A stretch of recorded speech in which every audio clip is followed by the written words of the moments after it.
Hello students, आज हम लोग चैप्टर शुरू करने वाले हैं हमारे परिवेश के पदार्थ यानी मैटर इन आवर सराउंडिंग। हम लोग अपने चारों तरफ कई प्रकार के चीजों को देखते हैं या उनका अनुभव करते हैं।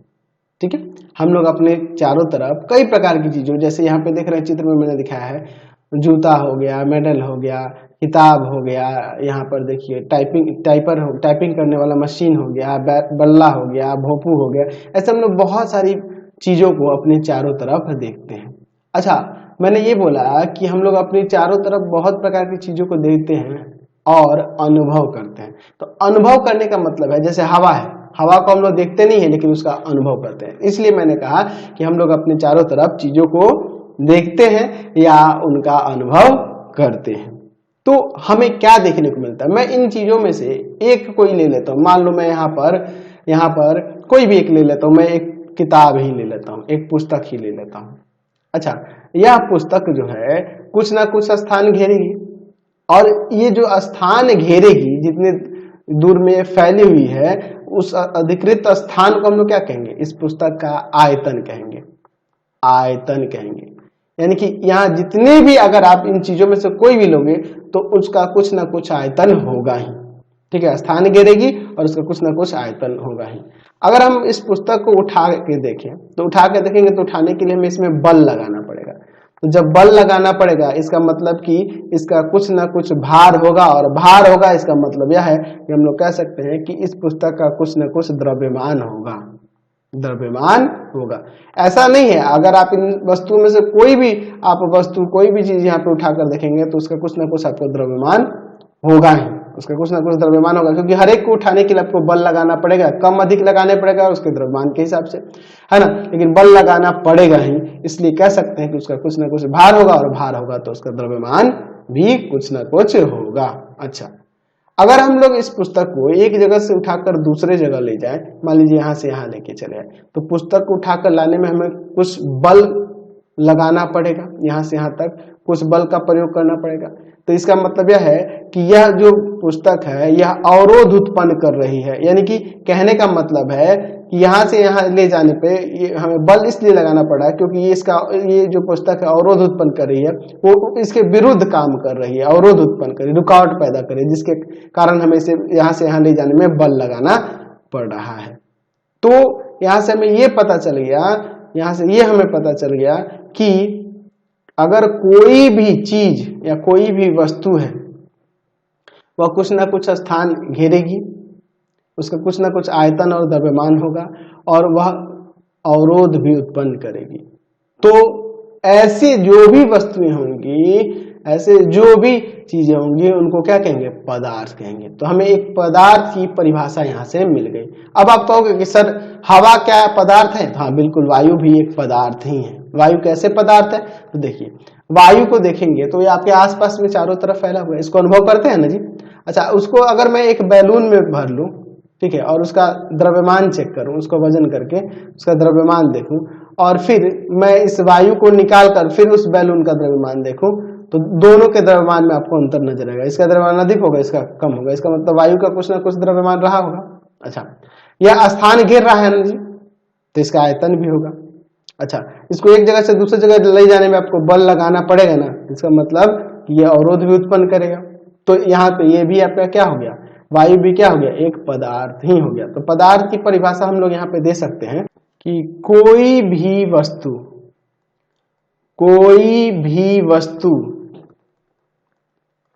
जो कुछ स्थान घेरे जिसमें द्रव्यमान एवं आयतन हो,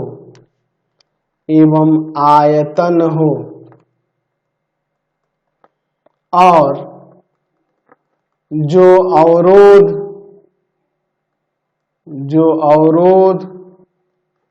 उत्पन्न करे पदार्थ कहलाती है। वैसे वस्तु को क्या, यानी कि ये सभी जो देख रहे हैं चित्र में, सभी के सभी क्या है? पदार्थ है। अब हम लोग बात करते हैं द्रव्य क्या होता द्रव्य, द्रव्य यानी कि सब्सटेंस कह सकते हैं। सब्सटेंस क्या होते हैं? द्रव्य। द्रव्य क्या होता है? तो देखिए, द्रव भी एक प्रकार का पदार्थ ही है, जिसे किसी भी भौतिक प्रक्रिया की सहायता से पदार्थ के अन्य प्रकारों में विभक्त नहीं किया जा सकता है।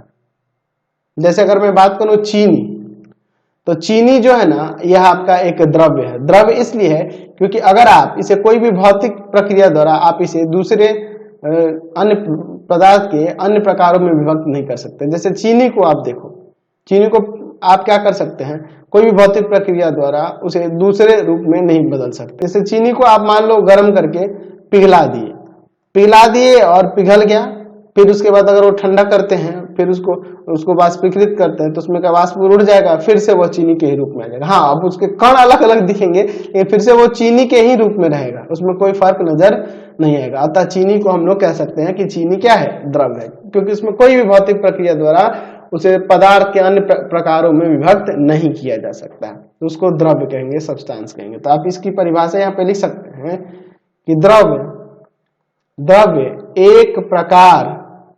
एक प्रकार का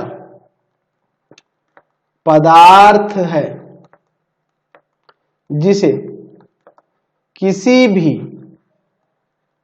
भी भौतिक प्रक्रिया की सहायता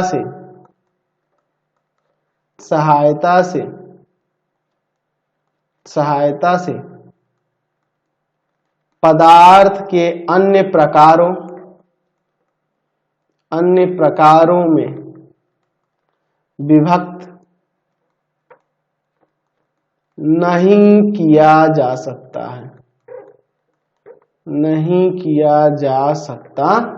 है।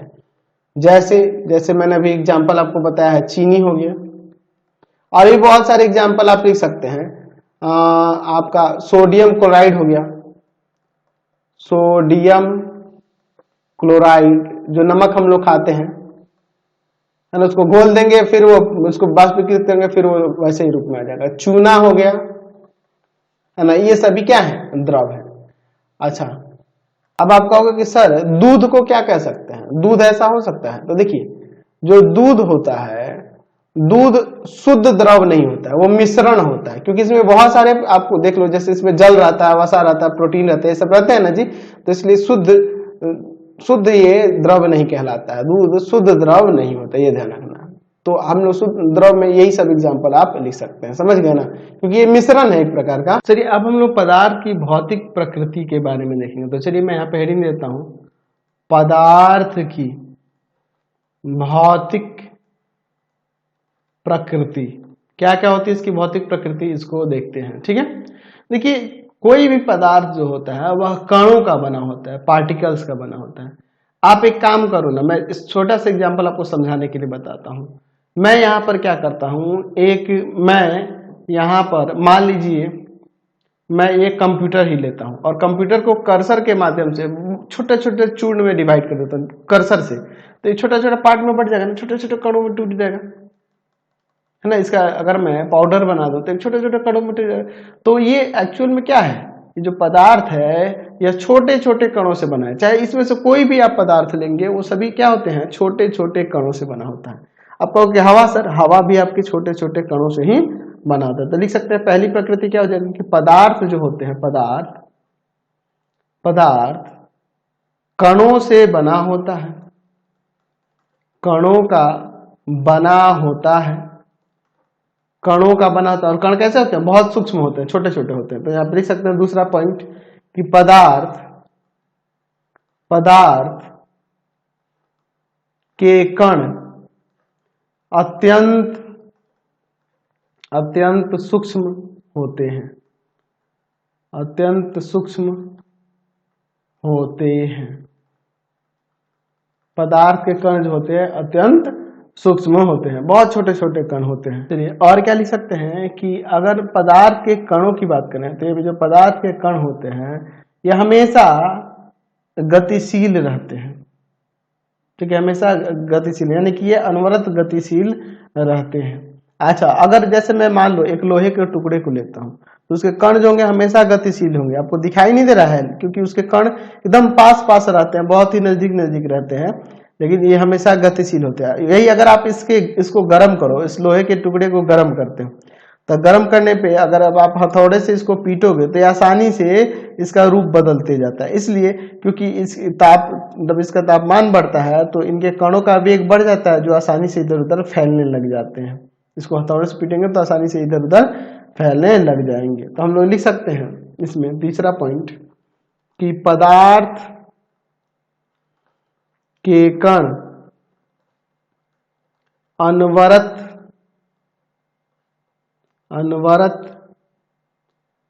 गतिशील रहते हैं, अनवरत गतिशील रहते हैं। ठीक है, याद रखना इसमें नोट में, यहां पे मैं लिख देता हूं अलग से कि ताप बढ़ने पर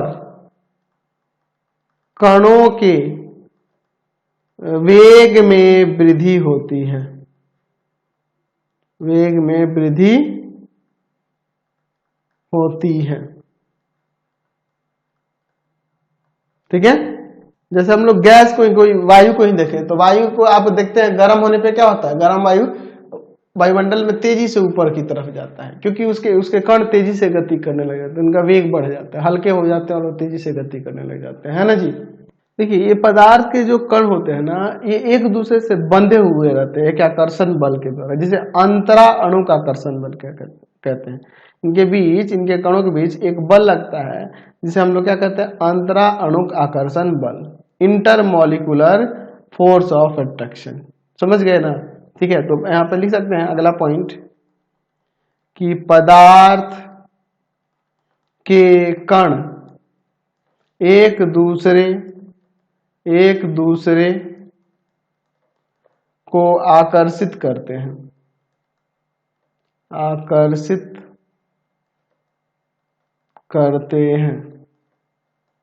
एक दूसरे को आकर्षित करते हैं, है ना। और उस आकर्षण बल को क्या कहते हैं, अंतरा अणुक आकर्षण बल कहते हैं। ठीक है, आप अलग से इसकी परिभाषा लिख सकते हो, यहाँ पर मैं अलग से लिखवा देता हूं नीचे की तरफ। ठीक है, यहाँ हम लोग देख लेते हैं क्या हम लोग बात करने वाले हैं, अंतरा अणुक आकर्षण बल यानी inter molecular force of attraction, intramolecular force of attraction क्या होता है। तो हम लोग लिख सकते हैं कि पदार्थ के कणों के बीच एक प्रकार का आकर्षण बल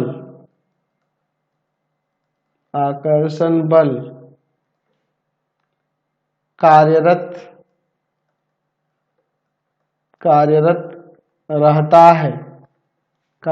रहता है जिसे अंतरा अणुक आकर्षण बल कहते हैं, जिसे अंतरा अणुक आकर्षण बल कहते हैं, आकर्षण बल कहते हैं। और इसी के कारण ये जो कोई भी पदार्थ होता है वह बिखरता नहीं है, वह एक दूसरे को, जैसे मान लो कोई ठोस ही पदार्थ ले लिए, है ना, जैसे मैं यहाँ पे एक लोहे का टुकड़ा ले लूं तो उसके कणों के बीच एक ऐसा आकर्षण बल है जिससे वो मजबूती से एक दूसरे से बंधे, इसलिए वो हार्ड हो जाता है एकदम, है ना जी। तो समझ गए, अंतरा अणुक आकर्षण बल, इनके बीच में ये एक दूसरे को अट्रैक्ट करते हैं जिस बल के द्वारा, उसी को अंतरा अणुक आकर्षण बल कहते हैं। अच्छा, इनके बीच में देख रहे हैं खाली स्थान जो है, रिक्त स्थान है, इस रिक्त स्थान को अंतरा अणुक बल कहते हैं, अंतरा अणुक स्थान कहते हैं, अंतरा अणुक स्थान कहेंगे, क्या कहेंगे, अंतरा अणुक स्थान कहेंगे, है ना। इंटरमॉलिक्यूलर स्पेस कहा जाता है इन कणों के बीच के स्थान को, जो खाली स्थान होता है उसको अंतराणुक स्थान, और जिस बल द्वारा ये एक दूसरे को बांध कर रखते हैं उसको अंतराणुक आकर्षण बल। तो हम लोग इसमें एक और पॉइंट लिख सकते हैं कि पदार्थ के कणों के बीच पदार्थ के कणों के बीच रिक्त स्थान होता है, रिक्त स्थान होता है जिसे अंतरा, परिभाषा भी इसी में मैं कर दे रहा हूं, जिसे अंतरा अणुक स्थान,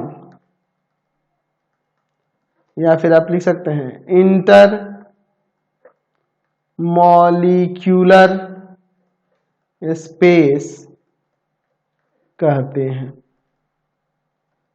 इंटरमोलिकुलर स्पेस कहते हैं, अंतराणुक स्थान कहते हैं। समझ गए? तो चलिए आज की क्लास में इतने रहने देते हैं। हमने क्या देखा है, पदार्थ क्या होते हैं, द्रव क्या होता है और पदार्थ की भौतिक प्रकृति को आज की क्लास में देखा है। नेक्स्ट वीडियो में आगे देखेंगे। आपको हमारे 3 चैनलों को सब्सक्राइब करना होगा। पहला है path finder classes Chhapra, path finder classes Chhapra. दूसरा है आपके पास भारती भवन रविकांत सर, भारती भवन रविकांत सर, रविकांत सर। और तीसरा चैनल है Ravikant sir, Ravikant sir RD Sharma solution, RD Sharma solution. तीनों चैनल को सब्सक्राइब कर लेंगे। इससे रिलेटेड वीडियो के लिए सीधे डिस्क्रिप्शन में जाएंगे, इससे रिलेटेड नोट्स के लिए गूगल पे जाकर सर्च करेंगे www.ravikantsir.in और यहाँ जाकर आप सभी क्लासेस के नोट्स, उनके पीडीएफ को डाउनलोड कर सकते हैं, पढ़ सकते हैं। इंस्टाग्राम और फेसबुक पे जाके पाथफाइंडर क्लासेस छपरा को लाइक एंड फॉलो करना नहीं भूलेंगे। Thanks for watching the video. Comment करके जरूर बताया करें कि हमारे चैनल के वीडियोज आप सभी को कैसे लगते हैं।